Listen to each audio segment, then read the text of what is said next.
Da comienzo Voz Alternativa. Es hora de analizar sin límites de líneas partidistas y sin estridencias. Ya con ustedes, la socióloga internacional Marcia Rivera. Esto es Voz Alternativa.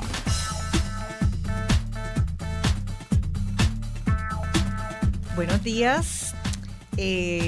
Bienvenidos a Voz Alternativa. Les habla Cecile Blondet, directora ejecutiva de Espacios Abiertos. Estoy hoy en sustitución o por invitación de Marcia Rivera. Estaremos conduciendo el programa, moderando el programa que hemos titulado ¿Dónde están nuestras habichuelas? De la inflación a la inseguridad alimentaria. Y va a estar conmigo moderando el programa Daniel Santamaría Ots, el director de investigación de Espacios Abiertos, y tenemos como invitados en el día de hoy a varias personas: Cristal Díaz, a María Olga Reyes y a Juanma Pagán, a cada uno que los estaremos presentando oportunamente. Así que muchísimas gracias a todos por sintonizar, y nuevamente pues aquí Daniel y yo no podemos dejar de iniciar un programa sin conversar algo sobre los temas económicos, ¿verdad? Esa es parte del trabajo que nosotros hacemos en Espacios Abiertos, y puntualmente es un tema que nos afecta a todos y a todas, y que pocas veces nos sentamos a conversar sobre el mismo. Así que le voy a pedir a Daniel que inicie con una reflexión. Esta semana el presidente Biden ha firmado la ley que le han denominado la ley, el Inflation Act, y de cambio climático, pero es una ley muy abarcadora. Es una inversión considerable de dinero que va a estar haciendo el gobierno federal en distintas áreas, y hay que ver qué significará eso también para la economía, no solamente de los Estados Unidos, sino para la economía de Puerto Rico. Ese proyecto que se tomó muchos meses de discusión a nivel del Congreso y del Senado de los Estados Unidos, pues tenía otras consideraciones para Puerto Rico que lamentablemente no se pudieron lograr, no solamente para Puerto Rico, sino para muchas jurisdicciones, particularmente para atender el bienestar, la seguridad económica de muchas familias pobres que viven en los Estados Unidos, incluyendo a Puerto Rico. Pero para hablar más sobre el proyecto de ley y lo que ha pasado, pues voy a dejar a Daniel para que haga su comentario o análisis. Bueno, buenos días, Cecil, y buenos días a todas las personas que nos escuchan, y por supuesto a nuestras y nuestros panelistas del día de hoy. La idea es poner un poquito en contexto estos dos términos, tanto el de inflación como el de seguridad ciudadana, seguridad alimentaria, a través de distintas ideas, ¿no? Voy a estar haciendo unas breves definiciones de los conceptos, entraré un poquito en los datos también, y cómo esos datos no solamente en Estados Unidos, sino sobre todo en Puerto Rico están afectando, y también las leyes, ¿no? ¿Qué se está haciendo a nivel de legislación tanto allá y sobre todo en Puerto Rico en estos temas? Empecemos por inflación. La definición, ¿verdad?, de esta palabra tan técnica básicamente es el incremento generalizado y de forma sostenida en el nivel de precios de bienes y servicios que en una economía se están dando, ¿verdad? Y como consecuencia, pues tiene una pérdida del poder adquisitivo en el bolsillo de todos. Es decir, que $1 que tienes en el bolsillo antes te daba para comprar X alimentos, y al cabo de un tiempo, pues ese dólar te da para mucho menos. La actual situación tiene, ¿verdad?, normalmente un problema de inflación, el que estamos padeciendo, suele tener un lado de demanda y un lado de oferta. Distintos economistas hablan de las distintas partes, pero hay un consenso generalizado en que hay una crisis de oferta, ¿verdad? Y ahí entran desde los atascos en la cadena de suministro, que bueno, vinieron provocadas por la pandemia, hasta escasez en materias primas, como por ejemplo el tema de los semiconductores, o factores más geopolíticos, como por ejemplo la guerra de Ucrania. Y todos los países del mundo han empezado a emitir legislación, los bancos centrales del mundo también están empezando a tomar cartas en el asunto, la Reserva Federal subió tasas, y como decía Cecil, en Estados Unidos había una primera versión de ley, que era el Build Back Better, para atacar estos problemas, y hemos tenido, tan reciente como la semana pasada, la aprobación del Inflation Reduction Act, que es una versión un poquito descafeinada de lo que venía con el Build Back Better, porque allá estamos hablando de trillones de dólares en medidas, y esta se convierte en medidas de billones de dólares. Un documento bien extenso de más de 730 páginas que ataca, como decía, ¿verdad?, dos lados. Para mí, uno, el lado de la demanda. Recordemos que Estados Unidos tiene ya un déficit fiscal, es decir, la diferencia entre lo que ingresa y lo que gasta más de lo que ingresa, de más de $1 trillón acumulado, y la medida quiere reducir ese déficit en los próximos años por aproximadamente 300.000 millones de dólares.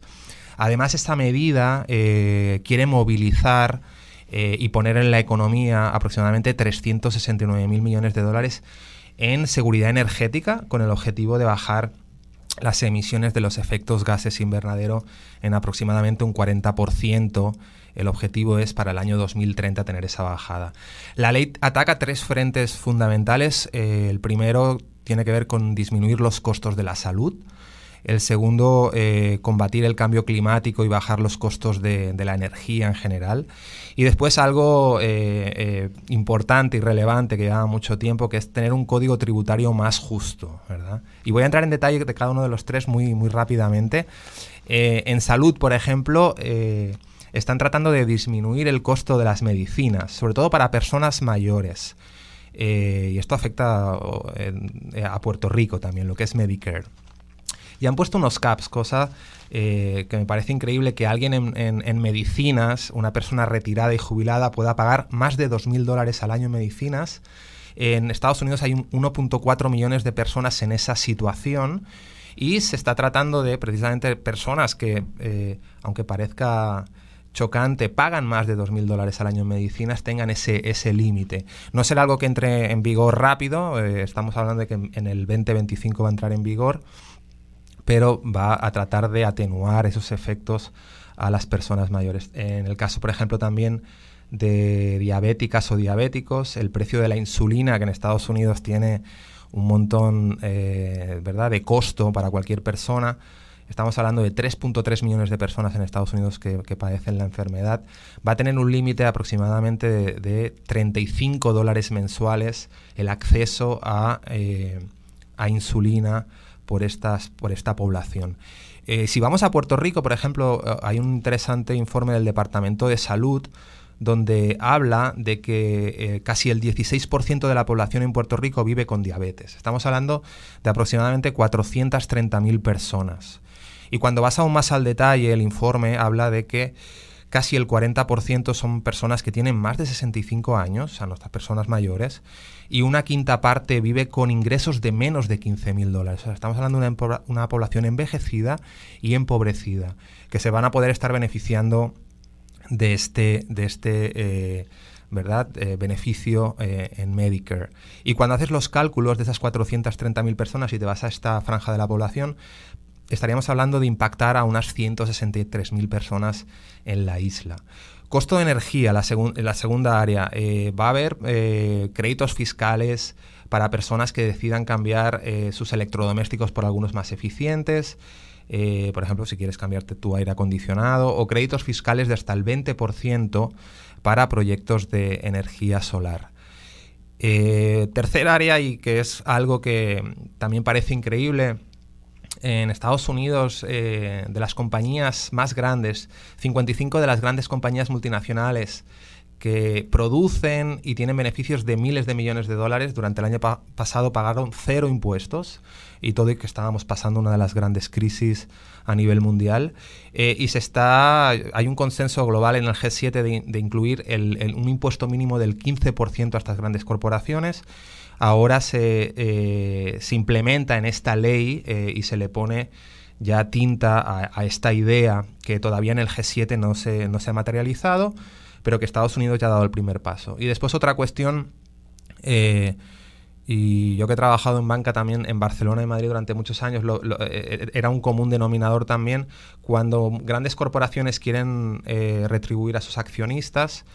El dividendo al accionista normalmente paga impuestos, y paga grandes impuestos, y lo que hacen en muchas ocasiones es recomprar acciones para que suba el valor, y esa recompra de acciones no paga impuestos, y actualmente en esta medida se pretende tributar en un 1%, que por lo menos es un paso adelante a que estas compañías o estos grandes inversionistas contribuyan de alguna manera, porque no es una cuestión de penalizar el empresarismo o la actividad comercial, sino es una cuestión de solidaridad fiscal mínima que tiene todo el mundo que tener, cuando aquí la gente, ¿verdad?, con salarios muy por debajo de esto, no están contribuyendo mucho más proporcionalmente. Inflación en Puerto Rico en datos. El último año, estamos hablando... mirando ayer los datos de junio del 2022, Puerto Rico tiene una inflación interanual del 7.2%, curiosamente algo más bajo que en Estados Unidos, que estamos hablando del 9.1%, y ese 9.1% de Estados Unidos es el dato más alto de los últimos 40 años. Vamos a entender, ¿verdad?, que aquí estamos midiendo bien las cosas, y que cuando vamos, por ejemplo, al detalle, es curioso ver que alimentos y bebidas, y hoy que va, ¿verdad?, toda la conversación girando en torno a seguridad alimentaria, tienen el mayor peso. O sea, de ese 7.2, alimentos y bebidas tienen un 9.2% de peso. La transportación es el que se lleva la palma, son 15.6% en el aumento de inflación interanual. Y cuando te vas a transportación y haces un deep down ahí y profundizas un poquito más, te das cuenta que la transportación pública durante el último año en Puerto Rico ha subido un 48%. O sea, el ticket de la guagua, el ticket del metro, ¿verdad?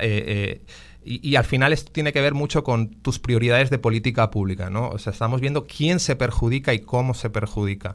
La subida de gasolina durante el último año tiene una subida del 72.7%, o sea, de pasar de casi $3 por galón, hemos pasado a $5 por galón en el último año. Así que una situación muy complicada en distintos frentes, y que se ha hecho en términos de legislación en Puerto Rico para frenar el tema de la inflación. Bueno, se hizo una resolución conjunta, la número 7, que lo que pretendía es, y se implementó, ¿verdad?, una suspensión temporera de 45 días del arbitrio de gasolina y del diésel. Eso entró en vigor el mes de julio y entendemos pues que todavía está. También el DACO congeló los márgenes de ganancia de los precios de gasolina. O sea, medidas necesarias, medidas que en cierta manera atenúan en el bolsillo de todas y todos esta situación coyuntural. Perdón. Entonces, la inflación, algo tan abstracto como y voy a ir transicionando ya a seguridad alimentaria, cómo esto se concreta en los datos de la cesta de la compra de todas y todos, ¿no? Y ahí voy a empezar también definiendo qué se entiende por seguridad alimentaria.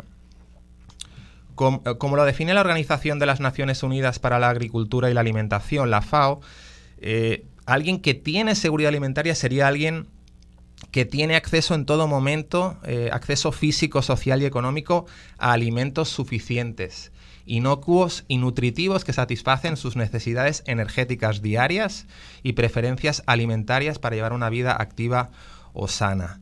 Es decir, acceder a alimentos saludables a precios razonables. Cuando vamos a los datos para Puerto Rico, la realidad es que pues hacen falta más datos y tenemos un problema en el seguimiento y los recursos que, por ejemplo, el USDA, el Departamento de Agricultura, pone para Puerto Rico, porque cuando lo comparas con el resto de los 50 estados hay estadísticas anuales para seguir, ¿verdad? Y las estadísticas y la información es poder, y en un país como Puerto Rico, que tiene el 44% de la población en situación de pobreza, es decir, 4 de cada 10 personas están en situación de pobreza. Cuando vas a los niños, 6 de cada 10 niños están en situación de pobreza, doblando los 3 estados más pobres, que son Mississippi, Nuevo México y Luisiana, que tienen aproximadamente la mitad de pobreza que tiene Puerto Rico. Seguridad alimentaria en Estados Unidos, 1 de cada 10 personas experimentan esta problemática. Cuando vas al detalle y entras en baja seguridad, incluso muy baja seguridad alimentaria, estamos hablando de porcentajes del 6.6% de la población en Estados Unidos tiene una baja seguridad alimentaria y casi el 4% muy baja seguridad alimentaria. En Puerto Rico, como decía, no hay datos oficiales y, como siempre se hace en estos casos, se hace de tripas corazón y se han hecho dos estudios, no muchos, 2 estudios locales. El primero salió en el 2020 y fue una encuesta a 1.400 familias, una encuesta de la Universidad de George Washington, el Milken Institute de su Escuela de Salud Pública y el Instituto Nueva Escuela del Sistema Público de Escuelas Montessori en Puerto Rico, donde se concluyó, ese estudio se hizo por la coyuntura de la pandemia y se concluyó que el 40% de la población sufre inseguridad alimentaria. Y una de las respuestas al cuestionario de preguntas que a uno no le dejan de chocar es que el 66% reconocía saltarse entre 1 y 2 comidas por semana, más o menos. Publicado también por el Instituto de Estadística en el 2019, salió un estudio con datos del 2015, en el que sitúa la inseguridad alimentaria en el 33.6% de la población. O sea, 1 de cada 3 personas experimenta seguridad alimentaria en un contexto previo al de la pandemia. 1 de cada 4 dice que experimenta baja seguridad alimentaria y 1 de cada 10 muy baja seguridad alimentaria en Puerto Rico, según estos datos. Y antes de pasar, ¿verdad?, me gustaría también antes de entrar a la conversación, datos de agricultura en Puerto Rico, ¿verdad? Y hay algo que yo creo que todas y todos los que estamos en esta mesa tienen muy presente, un dato de la doctora Mirna Comas, que hablaba que en la década de los 80 Puerto Rico producía localmente el 45% de los alimentos que consumía e importaba el 55%, o sea, está más o menos 50-50. En la actualidad, Puerto Rico, sin embargo, importa el 80% de los alimentos que consume. Y esto es sin duda ya todo un síntoma de la situación actual del país. Cuando vas al Departamento de Agricultura y ves datos históricos, hay datos que me gustaría también compartir aquí con los panelistas. Por ejemplo, y tienen los datos están bien nutridos desde los años 60 hasta la actualidad. Y, por ejemplo, el número de fincas en Puerto Rico es curioso. En los años 60 habían 46.000 fincas para cultivo en Puerto Rico. En la actualidad quedan apenas 8.000 fincas. Cuando vas a tamaño, a número de cuerdas, 1.7 millones de cuerdas estaban disponibles para el cultivo. En la actualidad, 487.000, menos de una cuarta parte. Cuando vas al cultivo de frutas, verduras, hortalizas, por ejemplo, en Puerto Rico en los años 60... se producían 14 millones de aguacates, en la actualidad 2 millones. Algo tan familiar como la batata, se producían 16 millones de libras en los años 60, en la actualidad solamente 1.4 millones de libras. O 43.000 toneladas de piña, en la actualidad casi 5.000 toneladas. Y todo esto simplemente obviamente los factores que tenemos, hay factores externos como la globalización, leyes federales como la Ley Jones que no ayudan, hasta factores internos, ¿no?, como políticas más fallidas, políticas de acompañamiento o políticas para sustituir importaciones en el terreno agrícola que no han funcionado, no han dado sus frutos. Pero simplemente quería tener como que un detalle desglosado y una radiografía de qué es lo que está ocurriendo. Y por último, y antes de entrar a los panelistas y a las panelistas, es qué se ha hecho en Puerto Rico a nivel de política de seguridad alimentaria. La realidad es que recientemente hubo el proyecto de la Cámara 10, denominado la Ley de Seguridad Alimentaria, en enero de este año, que obtuvo un veto de bolsillo por parte del gobernador sin demasiadas explicaciones. La ley lo que proponía era crear un consejo asesor de seguridad alimentaria, un organismo adscrito a la oficina del gobernador, cuyo objetivo iba a ser el de ofrecer asesoría para establecer una política pública que garantizara abastos suficientes de alimentos en el país, un desarrollo de los agricultores y los agricultores locales y tratar de maximizar el uso de terrenos agrícolas. Algo bastante abstracto sobre el papel, pero por lo menos una iniciativa que trataba de paliar los efectos. Y con esta entrada yo concluyo ya y doy el paso un poco a Cecil, si quieres, para entrar a los panelistas a conversar y a partir de este pie forzado que he dado con los datos. Sí, gracias, Daniel. La verdad es que es mucha la información, ¿verdad? Eso es parte de los temas que a nosotros nos preocupan. Es mucha la información, muchas veces es poca la información que nosotros tenemos disponible y a veces no es en términos de cantidad de información, sino es la utilidad de la información que está disponible. Y entonces, ¿dónde está la información que en realidad nosotros necesitamos para tomar las decisiones? Y eso es parte del ejercicio, la pregunta que nosotros nos hacemos constantemente cuando estamos en búsqueda de datos y de información que facilite a los ciudadanos, ¿verdad? Porque nosotros, desde la perspectiva de los analistas o desde la perspectiva pues de aquellas personas que proponemos política pública, pues estamos familiarizados con ese tipo de búsqueda. Pero el ciudadano de a pie no está familiarizado con ese tipo de búsqueda. Y le voy a pasar la pregunta, pero sé que ya mismo tenemos que ir a pausa, así que va a ser así como abuelo de pájaro. Pero le voy a pasar la pregunta a Cristal Díaz, no sin antes presentarla como ella merece que se presente. Así que yo me voy a tomar la libertad de leer aquí un poquito sobre Cristal. Cristal es una foodpreneur, obsesionada con la comida, así es como ella se describe. Obsesionada también con el campo y el origen, ¿verdad?, de lo que nosotros comemos. Ella es propietaria de un bed and breakfast en Calley que se llama El Pretexto y allí se sirve comida local 100% de origen local, desayunos, etcétera. Ese es un proyecto que ella tiene. Pero también ella es cofundadora de Puerto Rico Produce, PR Produce, que es un supermercado digital de alimentos que tiene como objetivo promover el consumo local y conectar a los productores con los consumidores y con los chefs que deseen comer alimentos cultivados y procesados en Puerto Rico. Produce, ¿no?, recoge y alimenta, entrega alimentos en toda la isla. El 90% de lo que ellos entregan es de unos 400 productores puertorriqueños.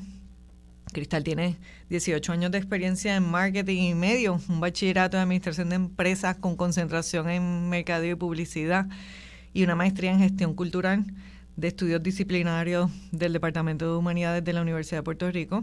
Creo que aquí todos tenemos algo con la Universidad de Puerto Rico en común en la mañana de hoy. También ha realizado certificaciones, ¿no?, en temas de agroecología aplicada en Utuado, en la Universidad de Puerto Rico en Utuado. Ha participado de los proyectos del Josco Bravo. Y a mí me llama mucho la atención también que recientemente ha sido admitida para hacer un programa de posgrado en estudios alimentarios de la Universidad de Nueva York. Así que yo la pregunta que le tengo a Cristal tiene que ver precisamente con lo que estaba diciendo Daniel, y es ¿qué dato, qué información existe en Puerto Rico en cuanto a lo que nosotros necesitamos y a lo que nosotros en efecto producimos, sembramos, cosechamos, recogemos? Gracias, Ceci. Gracias, Daniel, por tenerme acá hoy. Súper contenta de estar con ustedes.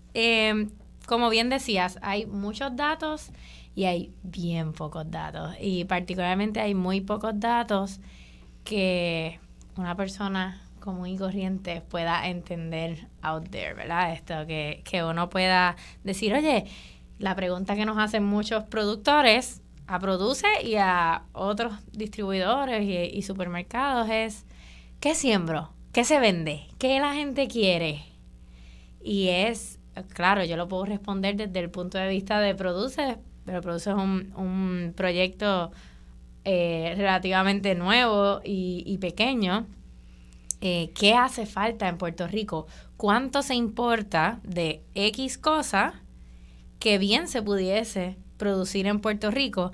¿Y cómo le hacemos llegar esa información a los productores? Para mí de esas cosas, esa pregunta que se me hace tan difícil responder, porque yo tengo unas ideas, pero no están validadas científicamente, no son datos que alguien recopiló. Y en muchas conversaciones sale, esa información tiene que estar en algún lado, de seguro está en 20,000 estudios y reportes que tienen que entregar las distribuidoras quizás, o las importadoras, debo decir, pero ¿dónde está para que el agricultor o la persona interesada en empezar o emprender un proyecto agrícola pueda decir, pues mira, yo me voy a enfocar, y siempre uso el mismo ejemplo, de las zanahorias, ¿verdad? Una de las reinas de la cocina, particularmente en los restaurantes, son las zanahorias, porque se usan para muchos de los caldos que se venden o que se utilizan en las preparaciones, y sin embargo es una de las cosas que más se importa, igual que la cebolla. Y hay otras cosas que realmente no vamos a poder producir quizás en cantidades comerciales en Puerto Rico, como lo son el ajo y otros cultivos que necesitan unas condiciones climatológicas particulares. No es que no se pueda, pero no necesariamente en cantidades comerciales. Pero hay otros tantos que sí, y que alguna vez se produjeron en Puerto Rico. Entonces, también tenemos que ser realistas. No vivimos aislados. No podemos pensar de manera insular. Nosotros nos encanta la comida puertorriqueña y la seguiremos comiendo forever, pero también nos han encantado otros productos que vienen de afuera, así que tampoco es ahora no podemos comer espárragos más nunca en la vida. No, está bien. Pero la pana me la quiero comer con aceite de oliva, fine, traigo el aceite de oliva afuera, pero ¿qué le decimos a nuestros productores alimentarios? Que deben sembrar, porque sí se puede sembrar en Puerto Rico, se puede producir en Puerto Rico, y simplemente no están los datos ahí para que ellos lo sepan. Pues muchísimas gracias. Nosotros vamos a ir ahora a la pausa. Usted está escuchando Voz Alternativa por Radio Isla, y cuando regresemos continuaremos la conversación con Cristal y añadiremos a la conversación a María Olga Reyes y a Juanma Pagán. Así que manténgase en sintonía. Muchas gracias. Ya estamos de regreso al análisis de los temas que te interesan. Escuchas Voz Alternativa por Radio Isla 1320.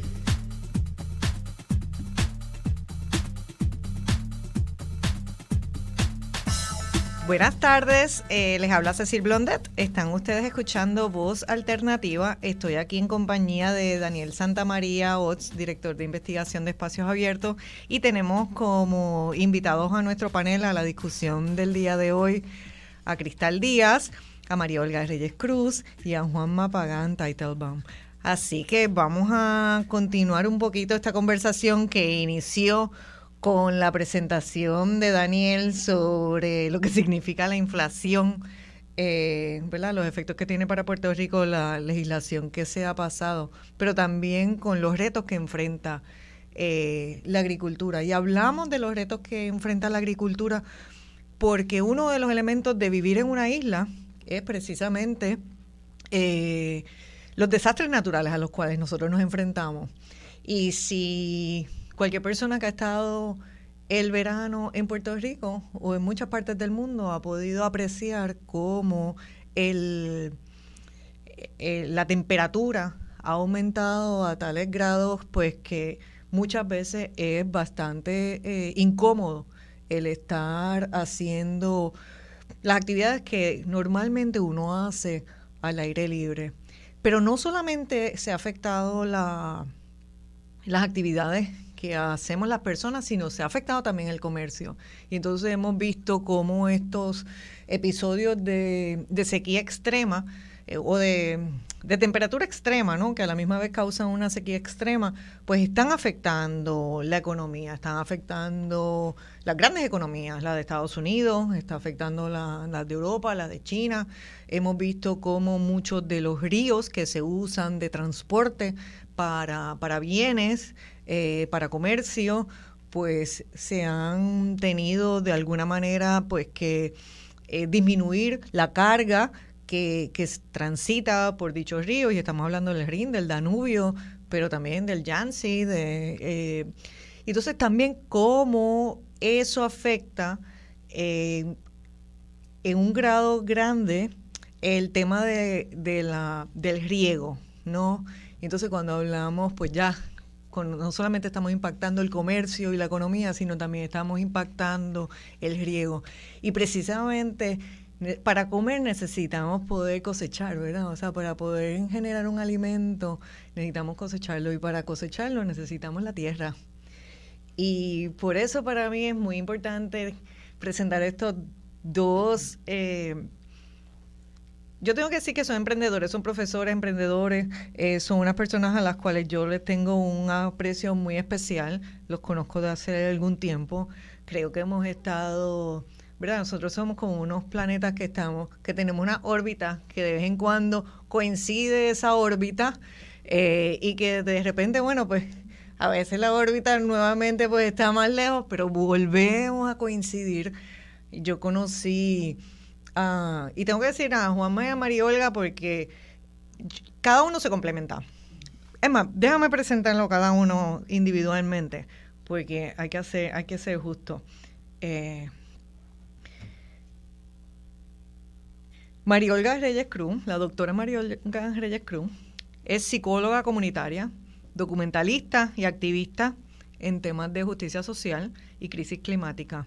Ella tiene un doctorado en Psicología Comunitaria e Investigación Cualitativa de la Universidad de Illinois en Urbana-Champaign, y ha ejercido como profesora en la Universidad de Puerto Rico.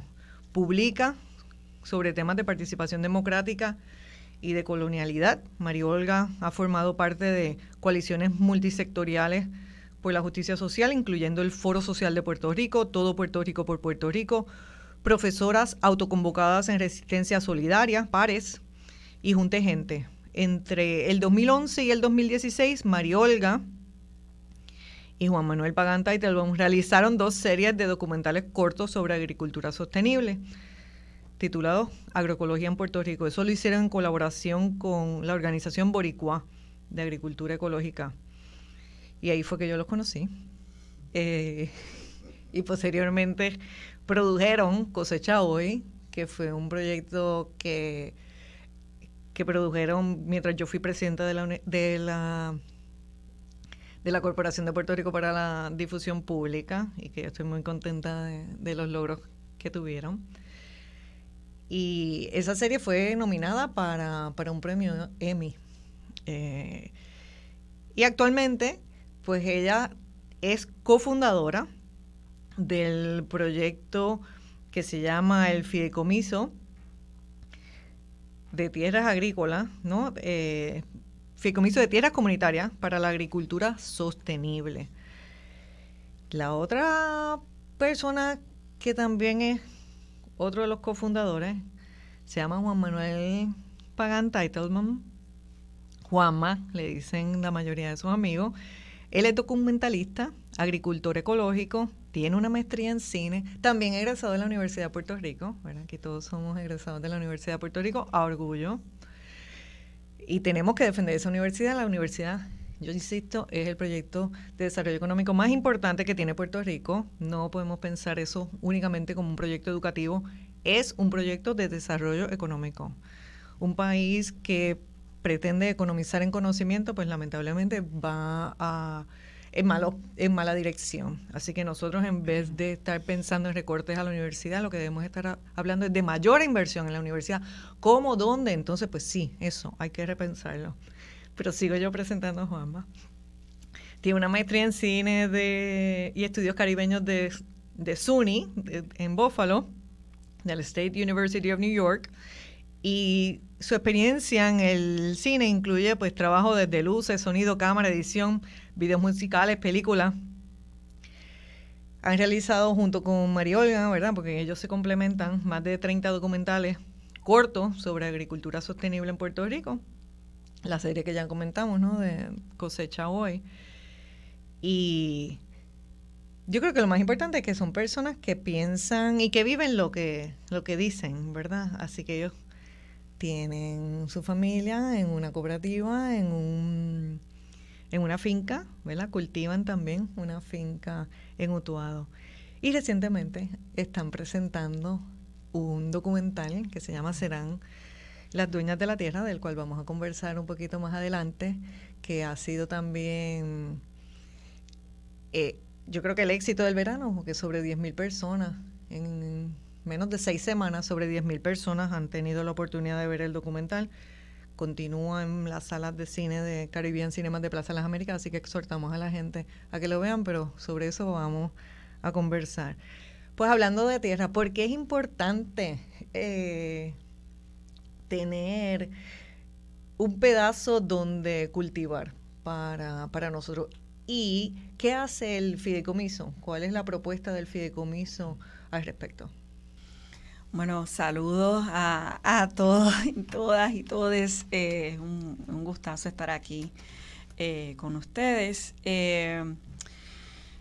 Bueno, como estaba ya diciendo, ¿verdad, Cecil? Para sembrar hay que tener dónde sembrar, ¿verdad? Y asegurar el alimento, pues es una tarea que es necesaria para toda persona, aunque no necesariamente estamos conectados en el día a día con de dónde viene la comida, ¿verdad? Y cómo llega a nosotras. Entonces, pues en esa trayectoria que Cecil está relatando de más de una década de estar documentando proyectos agroecológicos acá, conscientes de la importancia de la agroecología como una alternativa urgente para producir alimento que cuide de la salud, tanto de las personas como del planeta. Nosotros estamos pues mostrando lo que se puede hacer, ¿verdad? Todo lo que se puede hacer en Puerto Rico, quiénes lo hacen, cómo lo hacen, dónde está, y a la misma vez sabiendo los retos que enfrenta la gente para poder hacer eso y sostener esa labor, sostenerla de forma digna, ¿verdad? Justa.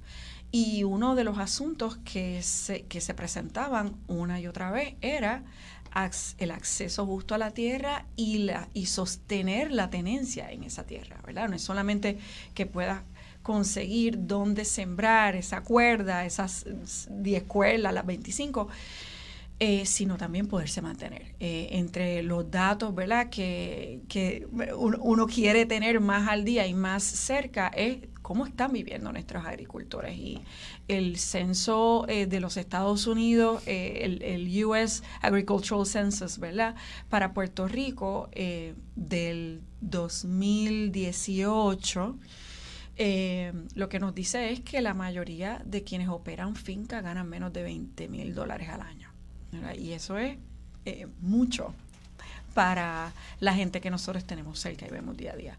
Así que una de los asuntos que nos planteamos nosotros como activistas, como realizadores, ¿verdad?, y como parte del movimiento agroecológico, era que hacía falta asumir, ¿verdad?, el reto del acceso justo, sobre todo después de los huracanes, ¿verdad? Pues es una conversación larga de muchos años entre mucha gente, pero Irma y María pusieron sobre la mesa que íbamos a enfrentar un aceleramiento de lo que se reconoce como el capitalismo del desastre, que va a venir mucha gente con dinero a comprar todo lo que pueda, y es lo que estamos viviendo, ¿verdad?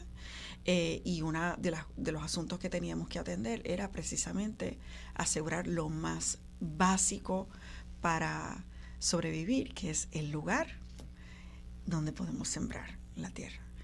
El fideicomiso es un proyecto de transición justa frente a la crisis climática, en el que lo que nos proponemos es pensar en la tierra cultivable como un bien común que hay que proteger, para las generaciones que estamos aquí y las que vienen. Y una forma de hacer eso es a través de este instrumento, esta herramienta que en Puerto Rico se conoce poco. En Puerto Rico hay solo 3 fideicomisos de tierras comunitarias: el fideicomiso del caño de Martín Peña, el fideicomiso de la tierra del caño Martín Peña, el fideicomiso para el desarrollo de Río Piedras, y este que es el fideicomiso de tierras comunitarias para la agricultura sostenible, que es el primero de este tipo, que se enfoca en tierras cultivables para sacarlas del mercado y ponerlas en manos de quienes cultivan de forma agroecológica. Definido muy ampliamente, ¿verdad? Y caben muchos tipos de acercamientos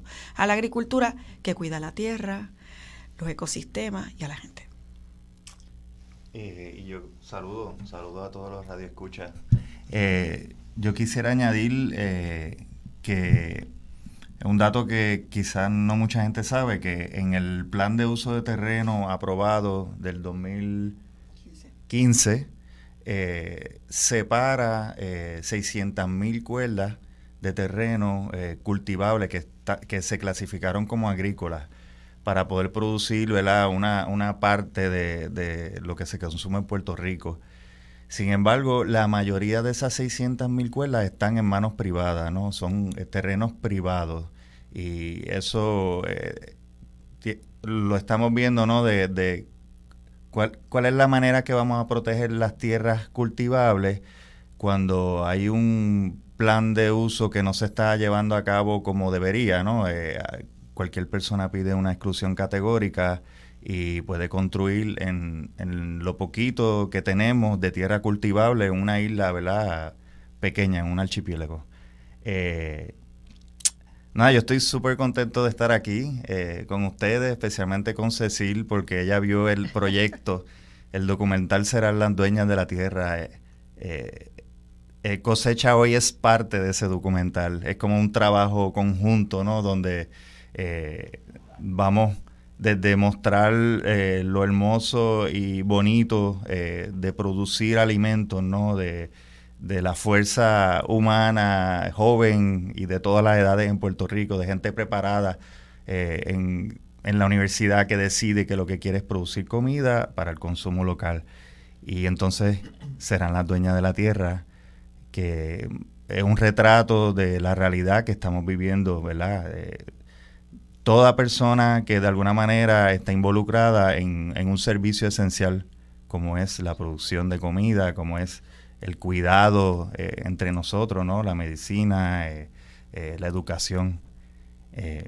Lo otro que yo quería decir era que, siguiendo, ¿verdad?, Cecilia estaba hablando de la crisis climática, ¿no?, el cambio climático, lo que está ocurriendo alrededor del mundo. El huracán María Irma fue un fenómeno entre muchos que los agricultores en Puerto Rico se han enfrentado, ¿verdad? En los últimos 5, 6, 7 años se han ya roto récords de sequía, récords de lluvia. Han habido meses que rompen récord en lugares, ¿verdad?, específicos de Puerto Rico, lluvias como jamás se han visto. Y todo eso está afectando la manera, ¿verdad?, en que, o la posibilidad, o la manera en que vamos a producir comida. Y aquí quiero entrar, ¿verdad?, en que ya la conversación deberíamos llevar, la conversación sobre seguridad alimentaria, deberíamos llevarla a hablar sobre soberanía alimentaria, porque la seguridad alimentaria está un poco limitado a que esté la comida disponible, pero ahora en estos momentos de crisis climática tenemos que producir comida que también proteja, ¿verdad?, los sistemas ecológicos que están a nuestro alrededor.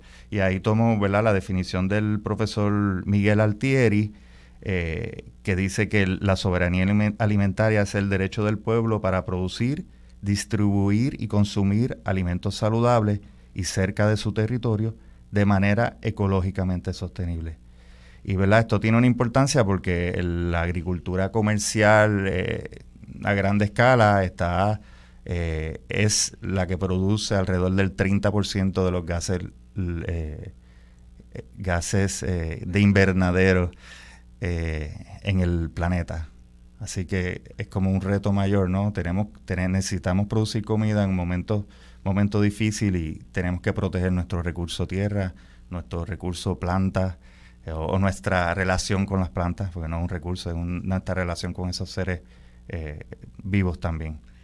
Sí, yo creo que estamos hablando de balance, ¿verdad? Que cuando nosotros hablamos del planeta, lo que nosotros vemos es la necesidad de establecer un balance y de ser respetuosos, ¿no? Con los demás seres vivos, incluyendo las plantas, ¿no? Y también ser sensible a lo que uno recibe de lo que uno siembra. Y muchas veces nosotros hablamos, pues se cosecha lo que se siembra, ¿verdad? Y a veces lo utilizamos como una frase para nosotros hablar, pues, de las relaciones entre personas, entre amistades, etcétera. Pero tiene una esencia que no es figurativa, sino que es puramente real. Y a mí me gustaría que Cristal, que abundaras un poco, porque yo sé que tú estás en esa convergencia, ¿no? De qué manera tú haces esas conexiones. Porque aquí tiene que haber y existe espacio para todos. O sea, cuando hablamos de hacer una agricultura de forma ecoamigable, no estamos hablando de, bueno, ese es el estilo que uno decide y uno está haciendo unos planteamientos, ¿verdad? Llamando la atención. Y a mí me llamó mucho en el documental que habla de qué manera las fincas que se habían trabajado de esa manera se recuperaron mucho más rápido después del desastre. Pero a mí me gustaría, Cristal, que tú, que tuviste también esa experiencia a nivel de conector, ¿verdad? De distribuidor con los restaurantes, y que cuando estaban cerrados por cuestión de la pandemia, bueno, pues entonces hubo que trabajar de otra manera para evitar que se perdiera muchas de esas cosas que ya se habían producido, ¿no? Y que son alimentos, porque también estamos hablando de lo que son las reservas de alimentos, etcétera. Y nuevamente a nosotros nos anunciaron que nosotros aquí solo tenemos, por lo menos recuerdo yo de la época del huracán, que decían, bueno, tenemos alimento para 2 semanas. Pero claro, nunca hubo una interrupción completa del 100% de los suministros que llegaron a Puerto Rico y los alimentos. En aquel momento Puerto Rico y las islas del Caribe era un sector en crisis, pero ahora que nosotros vemos a nivel mundial, ¿verdad? La crisis que generó la pandemia y los efectos que está teniendo ahora la guerra en Ucrania, las posibilidades de que se den otra serie de conflictos bélicos, que Puerto Rico pues en realidad es muy pequeño y que no es tan importante para mucha gente, ¿verdad? Es bien importante para nosotros, pero hay miles de millones de habitantes en el mundo también. Pero me gustaría que contaras un poco de esa experiencia que tuviste, porque yo la veo en la narración que hacen Juanma y María Olga en el documental, y yo tengo un poquito de recibo eso, pero me gustaría conversar, o sea, que tú nos converses sobre la tuya. 2 planteamientos antes de empezar. Uno, siempre me ha resultado curioso, e insisto, que esta regla, ¿verdad?, extraña de no, en la mesa nunca se habla de política, nunca se habla de religión, ¿verdad? Eso porque quieres evitar el conflicto. Sin embargo, gran parte de nuestro problema en Puerto Rico es que nos hemos dejado de sentar en la mesa simplemente porque no pensamos igual. Hemos dejado de estar en una misma mesa y compartir pensamientos que, oye, yo puedo o no estar de acuerdo contigo y tener un diálogo respetuoso y construir de ahí y añadir valor de ahí. Así que esa es la primera propuesta que traigo, ¿no? Desde el punto de vista de productores y en el caso de Produce, nosotros tratamos de comprarle la gran mayoría de los productos a pequeños y medianos productores, que son personas que tienen menos de 2 cuerdas desarrolladas. Eso, una cuerda para uno solo es un montón, pero realmente a nivel de agricultura comercial son fincas pequeñas. Cuando hablo de agricultura comercial, tampoco estamos dejando fuera la importancia y la relevancia que tiene la agricultura familiar. Esa es importante también. Es importante que dentro de lo que uno pueda, que siempre haga la invitación, si tenemos un apartamento, pues mira, en un tiesto. Si tenemos una casita con patio, pues en vez de grama, vamos a sembrar comida. Y si tenemos un espacio más grande, tratemos de sembrar árboles y comida donde sea que se pueda. Pero eso está muy bien, es un estilo de vida que la mayoría deberíamos tratar de tener.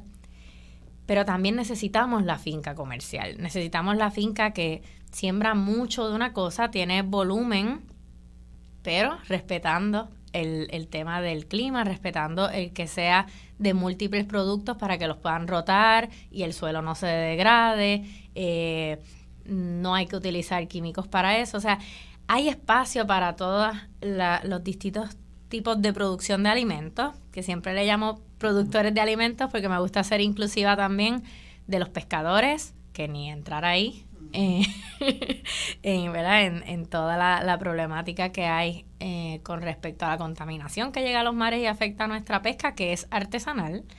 Y también productores inclusivos de los elaboradores. No podemos dejar fuera a los que entonces producen quesos, los que producen panes, harinas, etcétera. Que, hablando de datos, es uno de esos datos que se quedan fuera de nuestras estadísticas. En Puerto Rico es bien difícil medir el tamaño de nuestra economía alimentaria simplemente porque las cosas se miden hasta el portón de la finca o hasta el bote. Ya después de ahí lo dejamos de medir, se convierte en manufactura y se perdió ese dato. Entonces, muchas veces pasan crisis como la del huracán, pasan crisis como la de la pandemia y quizás el gobierno toma una decisión radical como, pues vamos a cerrar restaurantes, vamos a cerrar comedores, pero ven acá, es que no estás afectando solamente a esas industrias, estás afectando a un montón de gente que depende de esas industrias. La industria turística y de restaurantes necesita alimentos para poder ofrecérselos a los visitantes, tanto locales como extranjeros. Eso quiere decir que hay agricultores que sembraron cosas para todos esos comedores y se quedaron en la nada el día que anunciaron el cierre aquí. Esas malas decisiones se toman por falta de información, ignorancia de nuestro sistema alimentario en general. Y bueno, desde Produce tratamos de hacer lo más que se pudo, de tratar de comprar todo ese cilantrillo que se quedó que era para comedores escolares, tratar de comprar un montón de viandas. En el huracán compramos un montón de plátanos que estaban en el piso y hablamos con distintos elaboradores. Se hizo hasta mantecado de plátano, mantecado amarillito, cuanta harina tú quieras, tostones congelados, todo para tratar de salvarle. O sea, un agricultor no puede decirle a una planta, bueno, porque ahora hay una pandemia y entonces no te voy a poder cosechar, esto aguanta el crecimiento. Ya eso está en la tierra, no hay break. Igual cuando pasa un huracán, es sorprendente la lenta velocidad con la cual muchas veces se reacciona cuando esos alimentos que están en el piso tienen días para salir de ellos y si no, se perdió todo el esfuerzo de ese productor. Pero para eso necesitamos una cultura agrícola, ¿verdad? La palabra lo dice, agricultura, y lamentablemente en Puerto Rico tenemos algo de agro, pero la agricultura se ha perdido. Entonces, comemos todos los días, tenemos que comer todos los días, al menos 3 veces. El consumidor que nos escucha hoy tiene más poder con su dólar que con el voto, muchas veces, porque todos los días con tu dólar tú escoges para dónde va ese dólar. Ese dólar lo gasto en un negocio que es de personas que viven en Puerto Rico, o es un negocio que cuando ese dólar llegue allí, ¡pum!, se fue, ¿verdad?, para otro lugar. Si ese negocio le compra a productores locales, agricultores, pescadores, etcétera, yo estoy asegurando que ese dólar no solamente se quedó en ese negocio que es de un puertorriqueño, sino que también ese dólar siguió alimentando otras familias puertorriqueñas y se siguió quedando aquí. El poder de nuestro dólar es enorme y estoy clara que estamos en una situación de crisis económica, de inflación, como empezamos a hablar en el programa. Estamos todos afectados por lo mismo. Y con más razón deberíamos dejar entonces de depender de todas estas otras cosas que no podemos controlar y tomar control sobre lo que sí podemos tener, que es de nuestra tierra, que es de nuestros alimentos, y volvemos, no tiene que ser el 100%, pero por lo menos la mitad. Yo creo que uno se sentiría más cómodo si uno siente que por lo menos la mitad de lo que va para tu nevera tú lo puedes conseguir aunque el mundo se esté acabando o aunque un barco no llegue.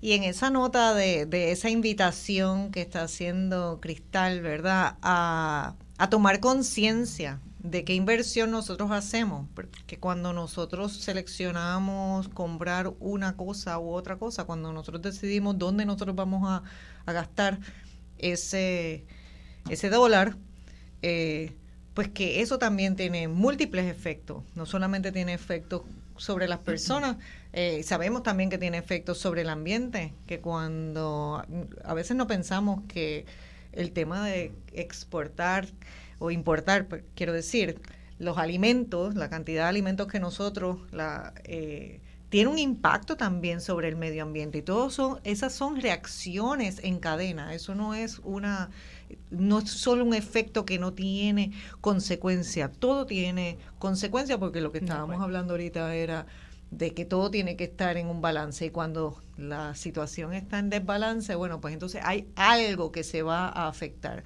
ya sea nuestra salud o ya sea la cadena. Pero continuaremos conversando después de la pausa. Estaba usted escuchando Voz Alternativa en Radio Isla. Es Cecil Blondet y Daniel Santamaría quienes estamos moderando hoy en sustitución de Marcia, y nos acompaña Cristal Díaz, María Olga Reyes y Juanma Pagán, y vamos a seguir conversando de este tema y sobre el documental Serán las dueñas de la tierra más adelante. Hola, muy buenos días. Seguimos aquí en Voz Alternativa. Mi nombre es Daniel Santamaría Ots, director de Política Pública de Espacios Abiertos. Estábamos en la pausa comercial y salían distintas conversaciones. Una de ellas es, bueno, si esta comisión de seguridad alimentaria no se acaba de montar, vamos a tener que montarla nosotros. Y efectivamente, donde no llega la voluntad política, tiene que la participación ciudadana y el tercer sector suplir ese hueco, ese vacío, esa incapacidad que, ¿verdad?, estamos observando. Y ahí yo tengo varias consultas y reflexiones, ¿verdad?, también a los panelistas, porque estábamos viendo, y el documental, Juanma, para mí fue una herramienta excelente de entender, ¿verdad?, en la carne propia de agricultoras y agricultores de este país, qué es lo que está sucediendo, qué es lo que está ocurriendo. Porque uno a priori tiene, ¿verdad?, unas asunciones de lo que puede estar pasando. Y aquí hablábamos desde la falta de información, y el pequeño empresario, el pequeño agricultor, la pequeña agricultora no sabe o tiene pocos indicadores o elementos de juicio para decidir qué puedo producir. Y por otro lado vemos las grandes ¿verdad?, importadoras trayendo productos en Puerto Rico, productos que se podrían bien cultivar. Algo que también me choca es la falta de políticas de acompañamiento en general. O sea, en el documental, y se ve claramente una falta de acceso al financiamiento de todas las personas que llegan. Algunos han pasado años educándose fuera, sacándose su doctorado, llegan a Puerto Rico, no hay acceso a financiamiento, no hay una política de un banco de desarrollo que les pueda poner al alcance, por ejemplo, una vivienda cerca de la tierra. Tienen un acceso a tierra limitado, con un montón de trabas administrativas, llegan, no tienen dónde vivir, ¿verdad? Y no hay una política que les ayude. Y aquí es importante, porque se hablaba mucho al principio, creo que estamos todos de acuerdo, todo el mundo quiere mucho a Puerto Rico y todo el mundo va a tratar, en la medida de lo que pueda, de destinar ese dólar al productor local. Pero tiene que haber, y sobre todo cuando hablamos de la gente que no le da para llegar a fin de mes, gente que le gustaría comprar local, pero desafortunadamente mira lo que tiene en la chequera, mira lo que tiene en el bolsillo, y al final tiene que decidir, pues compro lo que me da, porque no puedo de otra manera. Entonces aquí tienen que haber políticas redistributivas, o sea, pensar la política pública y entender, por ejemplo, grandes extensiones, que tienen, hablábamos de los efectos de gases invernadero. ¿Qué política, ahora que se habla tanto de la reforma tributaria, de la reforma fiscal? Y no es cuestión de penalizar al que hay, al grande, sino el grande, si paga impuestos, esos impuestos se reconducen a potenciar una política económica del pequeño, del local.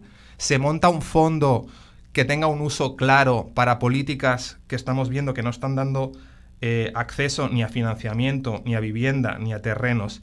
Y eso es lo que me gustaría un poco dejar encima de la mesa y preguntarles en distintas dimensiones.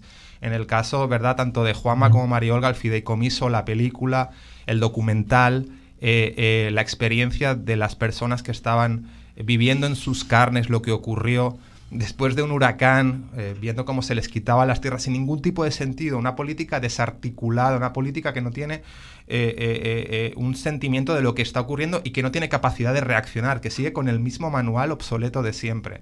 Y después también, desde el punto de vista de Cristal, de ese pequeño empresario que quiere abrirse camino y que da unos indicadores de lo que no encuentra. Entonces, ¿qué es lo que está fallando en general? Muchas de estas cosas nosotros quizá ya las podemos saber, pero bajo su experiencia en términos de políticas económicas, de acompañamiento, de inicio, bajo la experiencia de cada uno de ustedes, ¿qué es lo que notan que sería lo primero que se debería atacar? Ustedes primero. Ya, ¿qué pregunta? Antes de tratar de contestar esa, yo quiero decir que cuando estás hablando de políticas distributivas, yo creo que lo que perdemos de vista es que todos los días todas las personas contribuimos al pote común. Todas. Pero no todas estamos en el mismo lugar. No todas tenemos acceso a lo mismo. Y parte de lo que tenemos, o sea, es sumamente importante reconocer es que o sea, hay cosas bien básicas, esenciales precisamente, ¿verdad? Que se han rehusado a definir qué es lo esencial que necesitamos todos, pero hay cosas que son esenciales que necesita toda persona que quiera vivir en un país con un mínimo de dignidad y paz y alegría, ¿no? Y cuando pensamos, bueno, hay gente quien tiene más debe poder aportar más a ese pote común y quien necesite más debe poder recibir más porque eventualmente va a poder aportar más. O sea, es una interdependencia, ¿verdad? Y parte de lo que vemos en los agricultores es que nos han enseñado que cada cual tiene que resolver por su cuenta como pueda. Y cada cual está resolviendo los mismos problemas. Y cuando tú ves mucha gente tratando de resolver el mismo problema, no es un problema individual particular, de la agricultora que no lo logró, del pequeño comerciante, no, es que es un problema del sistema. Y hasta que no lo abordemos como sistema, vamos a seguir, claro, porque somos autoconvocadas. Vamos a generar las organizaciones, vamos a generar los proyectos porque nos autoconvocamos, porque queremos hacerlo, pero nos vamos a seguir dando contra un sistema que no pone lo que el bien común, ¿verdad? Y los recursos que estamos poniendo todos en ese pote para que todos podamos tener la infraestructura básica que necesitamos para vivir en paz, armonía y felicidad. Y a tu punto, este pote que llenamos todos, y muchas veces se nos olvida que, actually, este es nuestro dinero. O sea, todos los que pagamos IBU, pagamos planilla, pagamos el CRIM y pagamos todas las barbaridades que nos cobran y las seguimos pagando y no protestamos y seguimos pagando, fine, pero ese dinero es de nosotros. Entonces, me da mucha pena escuchar, de hecho, cuando fui a ver el documental, alguien lo dijo en el cine y yo, no voy a decir nada porque imagínate, nos ponemos aquí hasta la 1 de la mañana. Pero uno muchas veces escucha, y lo tenemos que hacer nosotros sin el gobierno. No, el gobierno es la gente, el gobierno es de nosotros, es nuestro dinero, están ahí porque nosotros, para bien o para mal, votamos o no votamos, pero están allá arriba. Entonces, nosotros somos los que tenemos que fiscalizar y tomar control sobre nuestra política pública.